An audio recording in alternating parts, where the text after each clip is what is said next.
सभाखনত उपस्थित हुआ नगाँव निर्वाचनी जिलार कारणे তিনি জনকে অবজাৰভাৰ মহোদয়ক মই ওয়েলকাম জনাইছো আৰু আমাৰ সকলৰ কাৰণে চিনাকি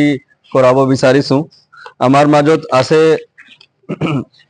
শ্ৰী ৰজনীশ চন্দা IAS, তেওঁ বৰহমপুৰৰ কাৰণে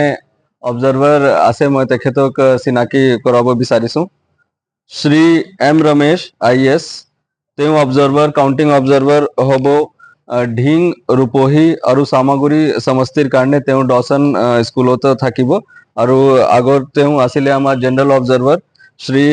বসৱা ৰাজেন্দ্ৰ IAS, তেওঁ নগাঁও বটদ্ৰৱা আৰু ৰহাৰ কাৰণে কাউন্টিং অবজাৰভাৰ হিচাপে নগাঁও গাৰ্লস হাই সেকেন্ডাৰি স্কুলত থাকিব। আজি এই সভাখনত উপস্থিত হোৱা আমাৰ সন্মানীয় নিৰ্বাচনৰ প্ৰতিনিধি বা তেখেতৰ ৰিপ্ৰেজেন্টেটিভ সকল, আমাৰ বিষয়া সকল আৰু মিডিয়া বন্ধু সকল, সকলোকে নমস্কাৰ জনাইছো। আৰু আপুনি জানে যে যোৱা প্ৰায় 1.5 মাহৰ পৰা আমি ইলেকশন সিজনত আছো, ইলেকশন প্ৰক্ৰিয়াত আছো আৰু এই প্ৰক্ৰিয়াৰ অন্তিম পৰ্যায়লৈ আমি আহিছো। আমি প্ৰত্যেক পৰ্যায়ৰ আমাৰ মিডিয়া বন্ধু আৰু ক্যান্ডিডেটস সকলক একেলগে ব্ৰিফ কৰি আৰু একেলগে লৈ আমি চলি আছো। সো মই আশা ৰাখিছো যে এতিয়ালৈকে আমাৰ যিমানখিনি প্ৰসেস হৈছে এইবিলাকৰ প্ৰসেসত আপুনি সকলে স্যাটিসফাইড, আৰু যিমানখিনি আপোনাৰ যদি কিবা কোয়েশ্চন আছিল বা সাজেশন আছিল এটো আমি ইনকৰ্পোৰেট কৰিছো। আহা কালিৰ কাৰণে কাউন্টিংৰ কাৰণে আমি এবাৰ ক্যান্ডিডেট সকলৰ লগত বহিছিলো বা তেখেতৰ এজেন্টস লগত, আৰু কিছুমান আমি চৰ্চা কৰিছিলো। এই মিটিংৰ সময়ত কিছুমান ডাউটস আহিছিল, এই ডাউটসৰ কাৰণে আমি এই একদিনৰ আগত অলপ এই ডাউটস ক্লিয়াৰিং কাৰণে মিটিং পাতিছো আৰু আমাৰ মিডিয়া বন্ধুৰ কাৰণে কি অ্যাৰেঞ্জমেন্ট কৰিছো এইবিলাকক ডিসকাস কৰিবৰ কাৰণে পাতা হৈছে। আমাৰ কাউন্টিং 3টা সেন্টাৰত হ'ব, যেনেকুৱা আমাৰ ডিস্ট্ৰিবিউশন সেন্টাৰ আছিল 3খন। বঢ়মপুৰ সমষ্টিৰ যেটো কাজিৰঙ্গা লোকসভা সমষ্টিৰ পৰে, এটো কাউন্টিং নগাঁও গভৰ্নমেন্ট বয়েজ হাই স্কুলত হ'ব। আৰু তেখেত এই কাৰণে আমাৰ সন্মানীয় অবজাৰভাৰ মহোদয় আহিছে। সেকেন্ড আমাৰ কাউন্টিং হ'ব নগাঁও বটদ্ৰৱা আৰু ৰহা। এই কাউন্টিং সেন্টাৰ হিসাবে নগাঁও গাৰ্লস হাই সেকেন্ডাৰি স্কুলত হ'ব আৰু আমাৰ জেনাৰেল অবজাৰভাৰ স্যাৰ থাকিব। আৰু থাৰ্ড কাউন্টিং হ'ব সামাগুৰি ঢিং আৰু ৰূপহীহাট সমষ্টিৰ। এই কাউন্টিং আমাৰ ডাউসন HS and MP স্কুলত হ'ব। আমি প্ৰত্যেক অ্যাসেম্বলি কনস্টিটুয়েন্সিৰ কাৰণে এটা হল নিৰ্ধাৰণ কৰিছো, আৰু এই হলৰ কাৰণে প্ৰত্যেক ক্যান্ডিডেটস সকলক 14খন টেবল থাকিব। এই 14খন টেবলৰ কাৰণে এজন এজনকে আমি কাউন্টিং এজেন্টৰ দিয়াৰ ব্যৱস্থা কৰিছো। এই কাউন্টিং এজেন্টৰ এপইন্টমেন্টস লেটাৰ আৰু পুলিচ ভেৰিফিকেশন হৈছে কমপ্লিট। এতিয়া আই কাৰ্ড প্ৰায়বিলাক হৈছে, কিছুমানৰ আই কাৰ্ড হোৱা নাই, এটো আজি হৈ যাব পাৰে। ইয়াতকে ওপৰ এজন কাউন্টিং এজেন্ট থাকিব আমাৰ আৰো টেবলত, প্ৰত্যেক কাউন্টিং হলত এটা আৰো টেবল থাকিব এই ট্যাবুলেশন চোৱাৰ কাৰণে। সো এই তাতো এটা এজেন্টৰ আমি দিয়াৰ ব্যৱস্থা কৰিছো। ইয়াতকে ওপৰ আমাৰ পোস্টাল ব্যালট আৰু ETPBS সাৰ্ভিস ভোটাৰৰ কাৰণে যেটো electronically transmitted postal ballot system থাকে, এটো কাউন্টিং হ'ব ডাউসন হাই স্কুল এন্ড MP স্কুলত। ইয়াত কাৰণে আমি টোটাল 17 জন এজেন্টৰ প্ৰত্যেক ক্যান্ডিডেটক টোটাল 17 এজেন্ট দিয়াৰ আমি ব্যৱস্থা কৰিছো, আৰু এটো আমি যোৱা মিটিংত চৰ্চা কৰিছিলো। যেটো আমাৰ কাউন্টিং সেন্টাৰ থাকিব, এই কাউন্টিং সেন্টাৰ প্ৰমাইসেসৰ ভিতৰত অকল যাৰ এই কাউন্টিং সেন্টাৰত ডিউটি পৰিছে বা কাউন্টিং সেন্টাৰত কাউন্টিং এজেন্ট হিসাবে এপইন্টমেন্ট হৈছে, অকল তেওঁৱে এই কাউন্টিং সেন্টাৰত যাব পাৰিব। যদি কোনবা ক্যান্ডিডেটসক কিবা রিলিভিং বা রিপ্লেসমেন্ট লাগে, এটো রিপ্লেসমেন্ট এলাউ হ'ব, কিন্তু অনলি অন এমার্জেন্সি সিচুয়েশন। যদি কিবা হসাকে কিবা এবনর্মাল সিচুয়েশন আছে, এই কারণে যদি বাহিৰত যাবলগীয়া হয়, এই কাৰণে ৰিলিভিং অপশন থাকিব। কিন্তু আমি ৰিলিভাৰৰ কাৰণে দুজনকে প্ৰত্যেক সমষ্টিত আমি নাম লৈছো, আৰু তেখেতৰো আমি পুলিচ ভেৰিফিকেশন কৰাইছো। কিন্তু ৰিলিভিং অনলি এটাই সিচুৱেশ্যনত এলাউ হ'ব যেতিয়া যিজন কাউন্টিং এজেন্ট আপোনাৰ আৰু টেবলত বহি আছে যদি এইজন কিবা ৰিটাৰ্ণ ৰিকুৱেষ্ট কৰে যে ৰিলিভিং লাগে আৰু তাৰ ওপৰত আৰু যিজন এই হলৰ যিজন আৰু থাকিব যদি তেওঁক ভাবে যে সঁচাকে কিবা এমাৰ্জেঞ্চি বা নৰ্মেল সিচুৱেশ্যন আছে তেতিয়াহে এইটো ৰিলিভিং এলাউ হ'ব তাৰ পাছতে এই ৰিলিভিং এজেন্ট কাউন্টিং প্ৰিমাইছৰ ভিতৰত আহিব পাৰিব ঠিক আছে আৰু তাত আমাৰ এজনকে বিষয়া ইনচাৰ্জ থাকিব আমাৰ কাউন্টিং যেটো প্ৰক্ৰিয়া হয় এটো ভিডিওগ্ৰাফি এটো দিয়া নাযায় এটো আমাৰ মিডিয়া বন্ধুসকলে এটো তাত চাই যাই পেলাই চাব পাৰিব এটা গাইডেড টুৰ আমি যেনেকুৱা প্ৰত্যেক ইলেকশ্যনত ব্যৱস্থা কৰো এই নিচিনাই এবাৰো ব্যৱস্থা থাকিব আৰু কাউন্টিং প্ৰিমাইসেছৰ ভিতৰত ভিডিওগ্ৰাফি কৰিব পাৰিব কিন্তু হলৰ ভিতৰত ভিডিওগ্ৰাফি কৰিব নোৱাৰে আমাৰ কাউন্টিং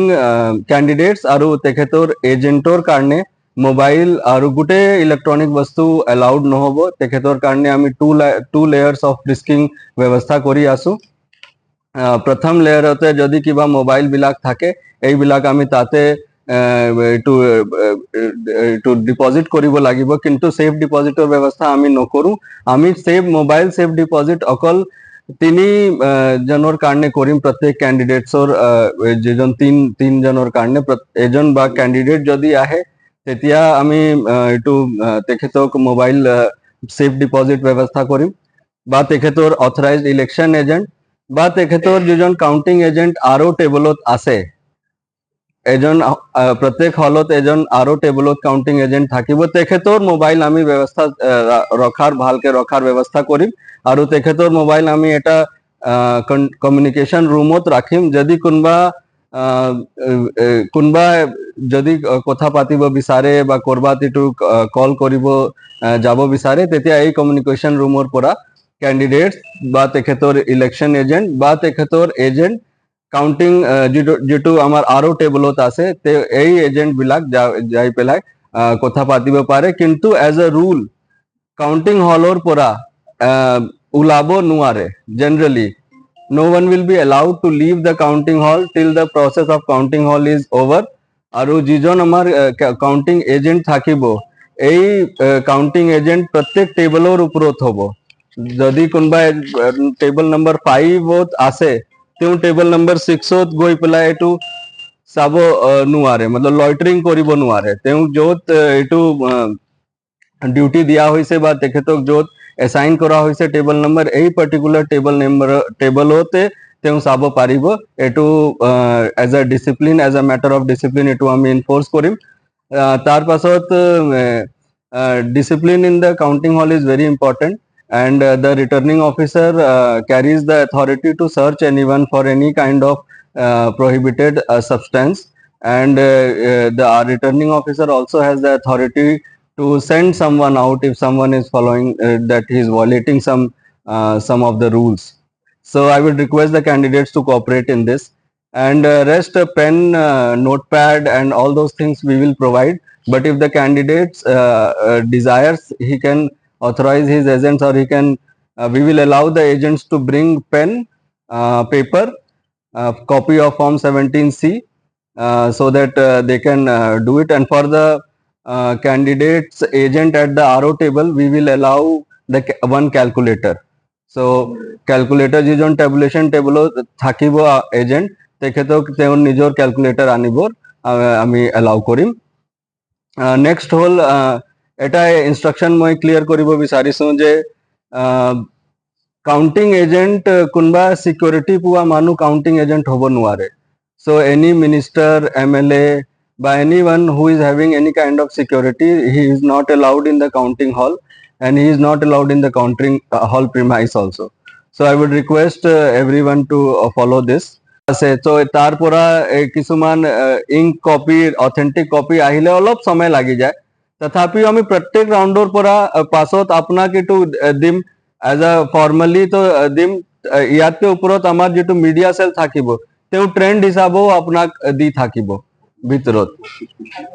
so এটো final result authentic result announce কৰাত তো অলপ সময় লাগিব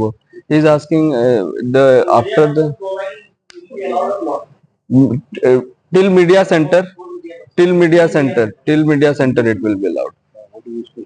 He's asking, sir, after the counting is over, even after that there is a delay of 1 or 2 hours. More than Yeah, 3 hours. yes, sir, exactly. That is our day. We have to do calculation that only when satisfied with.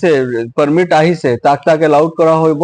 আৰু তাতকে ওপৰতো আমি যেহেতু আমাৰ তিনিখনকে centre আছে আমি এইটো চেষ্টা কৰিম যে যিমান বেছি এইটো আমি মিডিয়া বন্ধু সকলক এইটো এন্ট্ৰি দিব পাৰো ইমান আমি চেষ্টা কৰিম এইটো তিনিখনকে চেণ্টাৰ আছে এই কাৰণে আৰু হা হা হা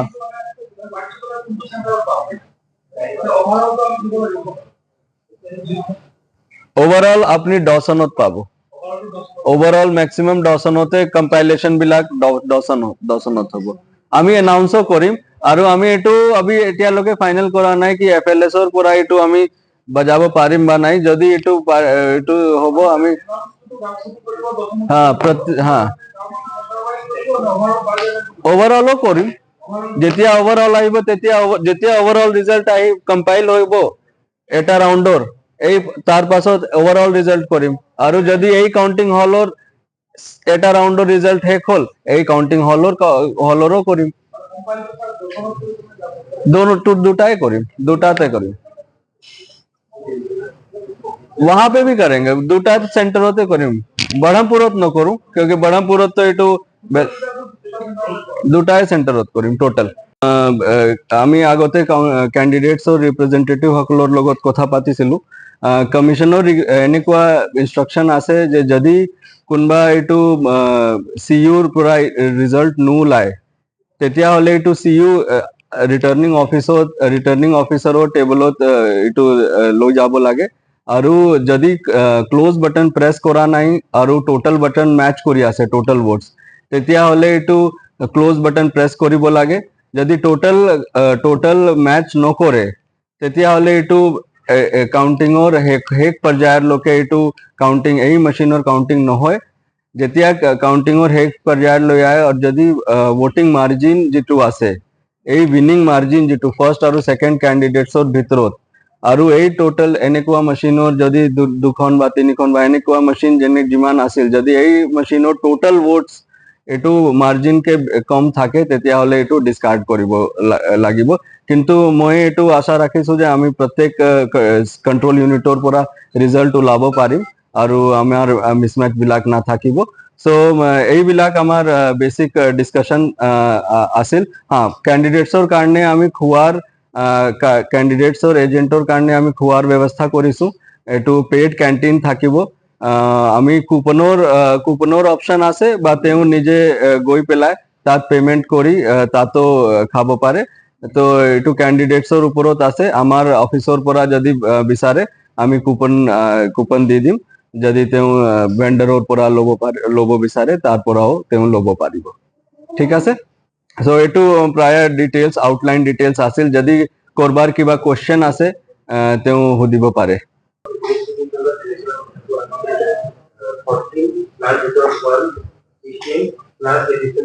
হ্যাঁ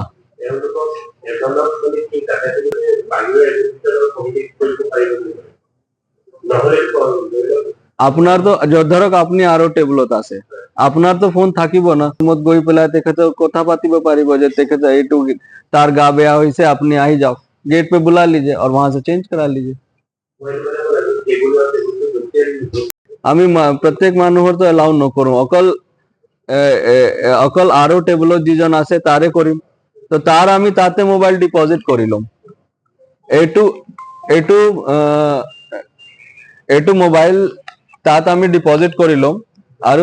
তাৰ পাছত এটা কমিউনিকেশন ৰুমতে থাকিম এইটো ৰাখিম ঠিক আছে যদি দৰকাৰ হয় তেতিয়া এই কমিউনিকেশন ৰুমত গৈ পেলাইহে তেও কথা পাতিব পাৰিব আৰু তাতো এজন আমাৰ অফিসাৰ থাকিব তাত গৈ পেলাই यूज কৰিব পাৰিব और ऐसा नहीं है कि हर एक काउंटिंग मतलब राउंड के बाद जाके बता रहे हैं ओनली इन एक्सेप्शनल सिचुएशन जहां आपको सही में लग रहा है क्योंकि एक बार आप काउंटिंग हॉल में आ गए हैं तो दोबारा निकलना नॉर्मल सिचुएशन में अलाउड नहीं है। जो काउंटिंग एजेंट है उनको भी पैकेट लंच का टाइप का ही व्यवस्था करेंगे, ताकि वो लोग बाहर और अंदर ऐसे ज्यादा नहीं करें। इट इज डिस्करेज्ड, क्योंकि फिर टेबुलेशन में एक बार डाउट आ जाएगा ना, so it is discourage. But अगर आपको सही में related to the counting process अगर आपको कुछ इन्फॉर्मेशन देना है, आप जाके दे सकते हैं, दैट इज